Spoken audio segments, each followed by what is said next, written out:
You've been hurt before, cut by words sharper than knives, shattered by silences heavier than stone. You promised yourself it would never happen again. You built walls, made vows, whispered promises in the dark. Never again. And yet it did. The same patterns, the same betrayals. The same ache, wearing a different face, speaking with a different voice, but carrying the same wound straight into your chest.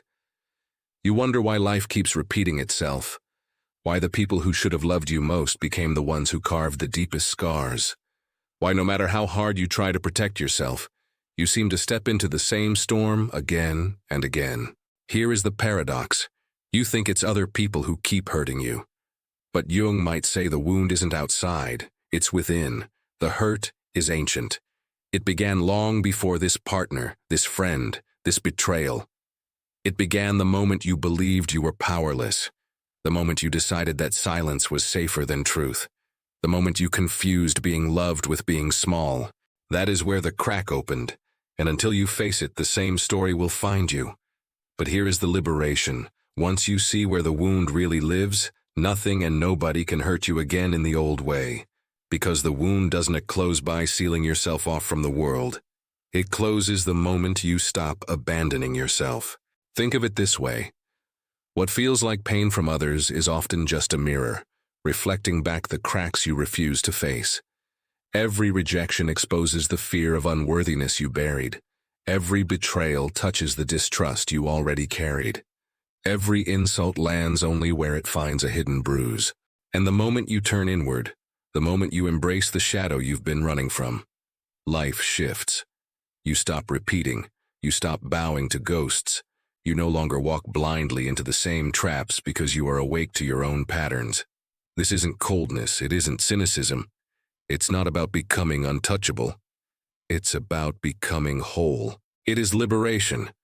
The discovery that the fortress you've been searching for has been inside you all along.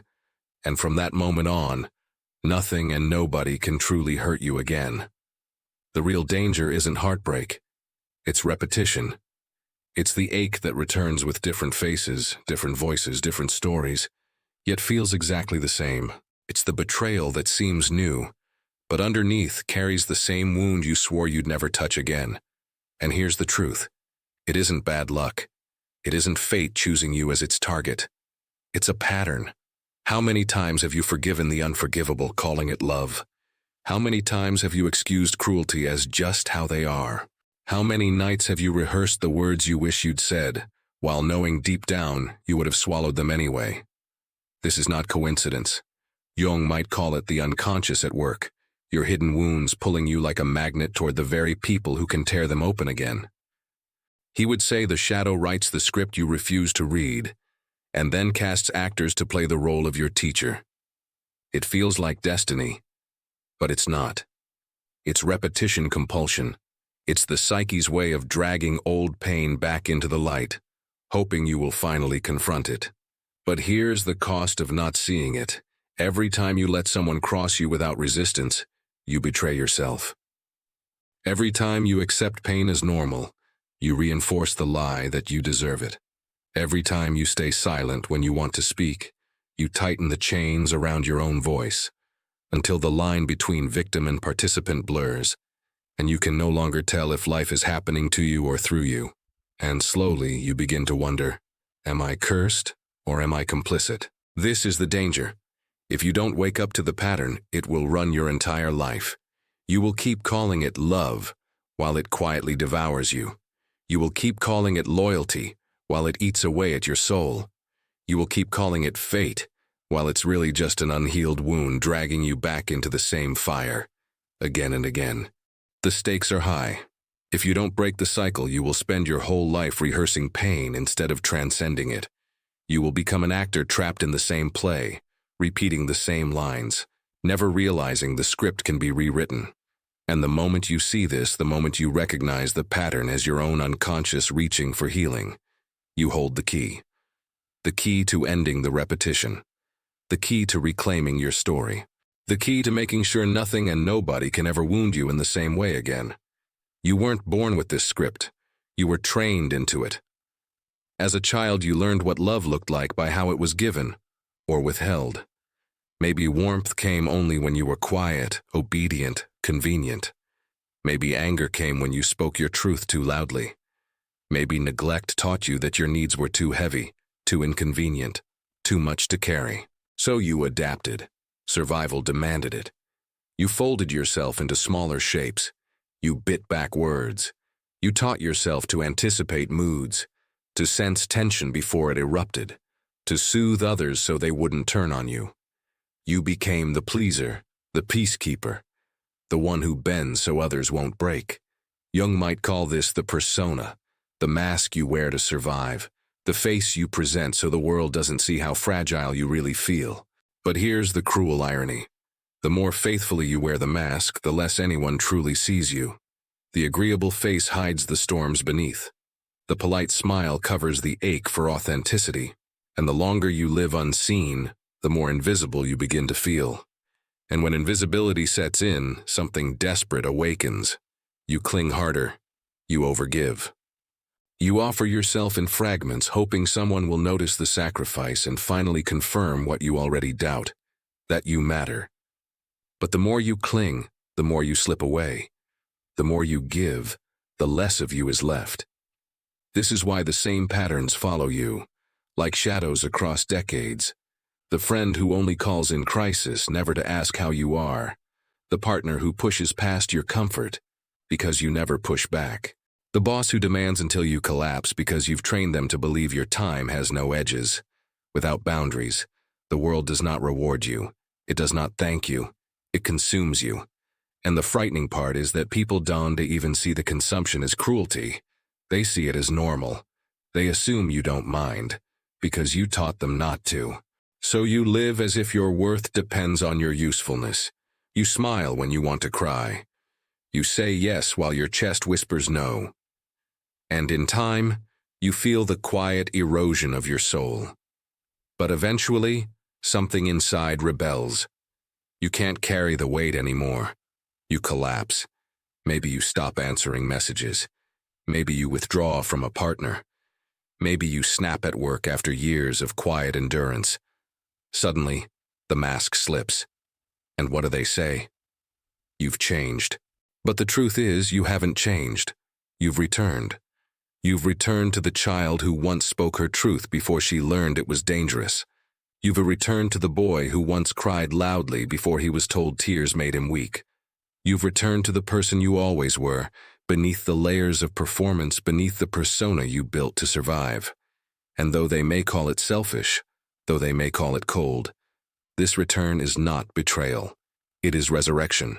Because the life you lose by wearing the mask is not worth the approval it buys. And the life you regain by setting it down, by drawing the first trembling boundary, by daring to be seen as you are, that life is real. That life is yours. And when you live from that place, nothing and nobody can consume you again. Why did you allow it for so long? Fear. Fear of being abandoned. Fear of being disliked. Fear of being seen as selfish or difficult. Fear that if you ever stopped bleeding for others, you'd be left with nothing. So you bent. You smiled when you wanted to scream. You said yes when everything inside you was begging for no. You shrank your needs, swallowed your voice, softened your truth. You told yourself it was noble. You told yourself it was love. But underneath it was fear wearing the mask of kindness. Deep inside you believed a lie. That love must be earned through sacrifice, that kindness is measured by how much pain you can endure. That your worth is defined not by who you are, but by how well you disappear for others. And so you disappeared piece by piece. But here's the truth Jung might remind you of.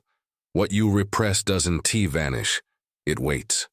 Every unspoken no lodges itself in your chest as tension. Every fake smile turns into silent rage simmering just below the surface. Every swallowed truth becomes a stone in your stomach, heavy and unmoving. Until one day, the weight becomes unbearable. That is when depression enters, not out of nowhere, but as the slow accumulation of all the times you betrayed yourself. That is when anxiety sharpens, not as a random curse, but as the body screaming against its own silencing. That is when burnout arrives, not from working too hard, but from constantly carrying the burden of your own absence. And still, you tell yourself this is love, that this is loyalty, that this is the price you must pay to belong. But look closely at the paradox. The more you erase yourself for others, the lonelier you become, even when surrounded by people. Because what you call intimacy without boundaries is not intimacy at all. It is exploitation wrapped in affection. It is connection without recognition. It is presence without respect. You wonder why the ache never leaves, why no amount of giving ever feels enough, why even in a crowded room you feel invisible. The answer is simple. Because you are. They cannot see you if you refuse to show yourself. They cannot hear you if you silence your own voice. They cannot love you if you will not let yourself exist in the relationship. The real cost is not what they did to you. The real cost is what you did to yourself. You abandoned yourself each time you chose peace over honesty. You abandoned yourself each time you laughed off the insult, swallowed the pain, excused the cruelty. You abandoned yourself each time you thought keeping them close was worth losing yourself. And betrayal always leaves a scar, especially when the betrayal is your own. But scars are not the end. Scars are reminders, reminders of what can no longer continue. They whisper, "This is the line. Do not cross it again." So ask yourself, how much of your suffering comes not from what others inflicted, but from what you allowed in the name of love? How much of your exhaustion comes not from carrying others, but from abandoning yourself? This is the turning point. To see the cost not as fate, but as choice. To realize that the hurt you feared most, being abandoned, was already happening but from within. And once you see it, you can choose differently. You can stop the slow erosion. You can refuse the old lie. You can reclaim the truth. Love is not earned through self-erasure. Love begins when you refuse to vanish, because the moment you stop betraying yourself, you discover something extraordinary. Nothing and nobody has the power to hollow you out again. So what does it really mean to make sure nothing and nobody can hurt you again? It doesn't mean shutting down. It doesn't mean building walls so high that nothing can reach you. It doesn't mean hardening into stone, pretending you don't care, or numbing yourself to life. That is not strength, that is exile. The real strength is different. It means rooting yourself so deeply, so firmly, that no storm can uproot you. It means strengthening your foundation until you no longer collapse at every gust of disappointment. It means becoming so whole that no one else's fracture can define you. And how do you do that? By facing what you've been running from. By turning toward the shadow instead of away from it. Jung would say the shadow is not your enemy. It is the part of you you've exiled. The anger you refused to own, the fear you denied, the hunger you tried to bury. So you begin by saying, yes. Yes, I am angry. Yes, I am afraid. Yes, I want more than this. Because wholeness is not about being endlessly good. It's not about fitting into everyone else's image of who you should be. Wholeness is about being real, and reality begins with small acts of courage. Say no once this week, even if your voice trembles. Pause before you agree to anything and ask yourself, do I want this? Not, will this upset them? Not, will they still like me if I refuse? Only, do I want this? Speak your truth in little ways. Let your no be no. Let your yes be yes. Watch how your body shifts, how your chest opens, how your breath deepens when you finally stop betraying yourself. Yes, people will resist. They will push back. They are addicted to the old version of you, the one who bent, who yielded, who absorbed their weight without protest. When you change the script, they will protest, but the storm of their discomfort will pass, and what remains will be far greater, the calm of self-respect. Think of fire. Fire does not apologize for burning. It doesn't justify its heat, doesn't explain its nature. It simply burns. It warms what belongs near. It illuminates what stands in the dark, and it consumes what cannot survive in its presence. Your boundaries are that fire. They are not cruelty. They are clarity. They are not punishment. They are truth. They are not rejection. They are the conditions that make real connection possible. When you live like this, something profound happens. You stop walking into the same traps. You stop confusing exploitation with intimacy. You stop mistaking fear for love. And little by little, you discover what Jung called the privilege of a lifetime, becoming who you truly are. Not the mask, not the persona, not the obedient, convenient version of yourself others demanded, but you, the full, flawed, radiant self, who no longer needs permission to exist. And from that place, nothing and nobody can truly hurt you again, because you no longer abandon yourself. And once you stop abandoning yourself, no one else's rejection can define you. This is the transformation. This is the practice. And it begins not with grand declarations, but with one trembling no, one honest truth, one moment of fire. That is how you rise. That is how you return. That is how you make sure the old wound never rules your life again. So the next time life tempts you with the same old wound, pause. Breathe. Remember this: you are no longer powerless. Nothing and nobody can hurt you again. Not in the old way. Not in the way that collapses your soul and convinces you to vanish. Yes, the world will test you. The same kinds of people may appear. The same situations may try to lure you back into silence, into shrinking, into giving yourself away. But you are different now. You carry awareness. You carry fire. And awareness is armor no blade can pierce. They may misunderstand. They may whisper that you've become cold, selfish, distant. But don't be fooled. These are just the words of those who thrived on your erasure. And let them misunderstand. Because the ones who matter, the ones who are meant to walk beside you, will not be frightened by your truth. They will respect the lines you draw. They will love the you that no longer hides behind a mask. And this is the heart of it. Once you stop abandoning yourself, the world can wound you less and less. Not because it stops throwing storms, but because you are no longer willing to drown in them. You stand rooted, steady, unshaken. You are not unbreakable because nothing touches you. You are unbreakable because you have learned to touch your own soul first. You have learned to give yourself the love, the recognition, the loyalty you once begged from others. Jung was right. The privilege of a lifetime is to become who you truly are. And the moment you accept yourself completely, without apology, the world transforms. Not into perfection, but into truth. And truth, however sharp, is always kinder than illusion. Not everyone will stay, and that's okay.